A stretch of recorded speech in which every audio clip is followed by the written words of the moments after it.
మెదక్ జిల్లా కొల్చారం మండలం పోతంశెట్టిపల్లి రైతు వేదిక వద్ద కొల్చారం ప్రాథమిక వ్యవసాయ సహకార సంఘం ఆధ్వర్యంలో ఏర్పాటు చేసిన ధాన్యం కొనుగోలు కేంద్రం నుంచి గత 4 రోజులుగా లారీలు రాక 3500 బస్తాల ధాన్యం పేరుకుపోవడంతో ఆగ్రహించిన రైతాంగం మెదక్ హైదరాబాద్ ప్రధాన జాతీయ రహదారిపై సోమవారం రాస్తారోకో చేశారు.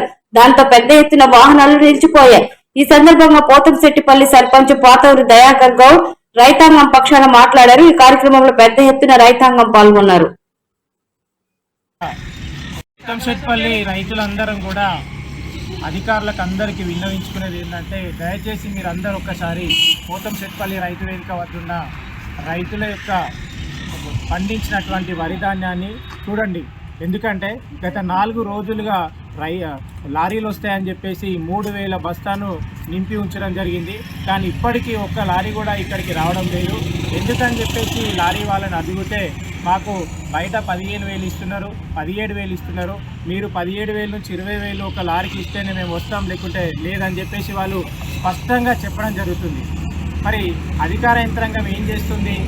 కనీసం రైతులు పండించినటువంటి ధాన్యాన్ని కూడా రైస్ మిల్లులకు చేరలేకపోతుంది ఈ చాతగాని ప్రభుత్వం. కాబట్టి ఈ ప్రభుత్వానికి మేము వారి అధికార యంత్రాంగానికి విన్నవించుకునేది ఏంటంటే, ఇప్పుడే హైవే మీద ధర్నా కూడా నిర్వహించడం జరిగింది.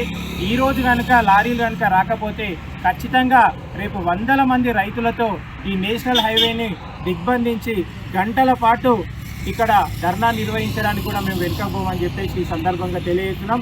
అవసరమైతే కేసులకు కూడా వెనకడుగు వేసేది లేదని చెప్పేసి తెలియజేస్తున్నాం. మరొక్కసారి అధికారులకు తెలియజేస్తున్నాం, రైతులను ఇబ్బంది పెట్టద్దు. ఇప్పటికైనా మీరు స్పందించి ఇక్కడికి లారీలను వెంటనే పంపించాలి. అదేవిధంగా ఏ లారీల యాజమాన్యాలైతే డబ్బులు తీసుకుంటున్నారో రైతుల దగ్గర, వాళ్ళ మీద కఠినమైనటువంటి చర్యలు తీసుకొని ఆ లారీల యూనియన్ నుంచి వాళ్ళని తొలగించాల్సిందిగా మేము కోరుతున్నాం.